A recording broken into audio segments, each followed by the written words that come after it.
sometimes God allows difficult things happening to us, and we will never be able to understand the whole picture of God's eternal work.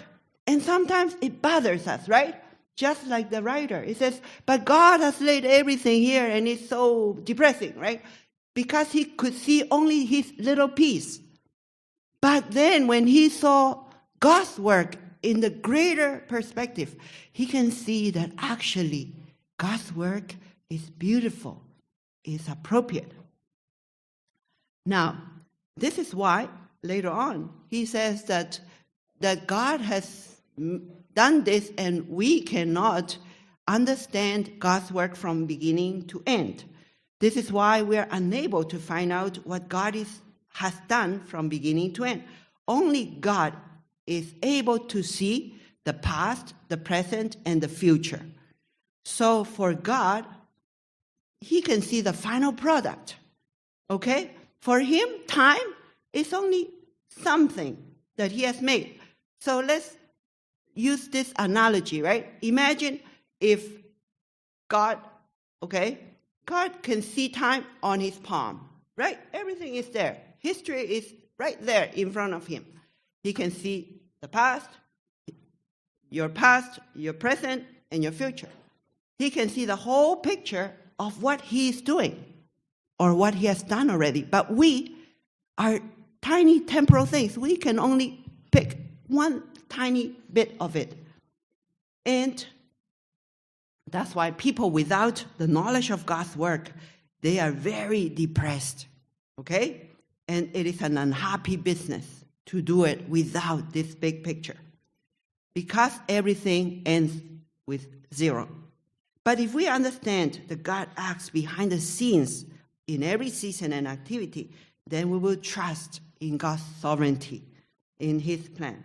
Now, and the verse continues, right? He says, also, he has put eternity into man's heart, yet so that he cannot find out what God has done from beginning to end. He has created us in his image with a consciousness of God himself as part of our nature.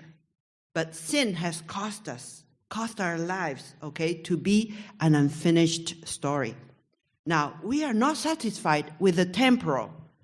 We long for good things to last forever, right? And this longing for eternity, for time to freeze, for long-lasting meaning and relationships is a God-given thing, and it's good. Now, C.S. Lewis, in his book, Mere Christianity, okay, he wrote, now, can I ask you to help me read it? Okay, let's read it together. 1, 2, 3. If I find myself a desire which no experience in this world can satisfy, the most probable explanation is that I was made another world. If none of my earthly pleasures satisfy it, that does not prove that the universe is a fraud. Probably earthly pleasures were never meant to satisfy it, but only to arouse it, to suggest the real thing. You get it, right? That's beautifully expressed. And that's what happens to us. And God has put that desire. And you know what? Many, many, many years ago, a priest and a church father, St. Augustine, he had his own epiphany of this realization when he wrote in his book, Confessions to God.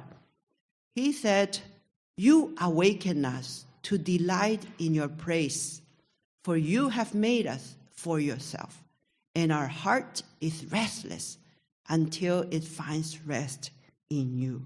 And that's what God has done. He has put eternity in each one of our hearts so that we will be restless and desire for more. And that more can only be found in God himself. So if you ever felt or feel restless and dissatisfied with the things of this world, this is a good sign. God has put the longing of eternity in your heart to cause you to seek him.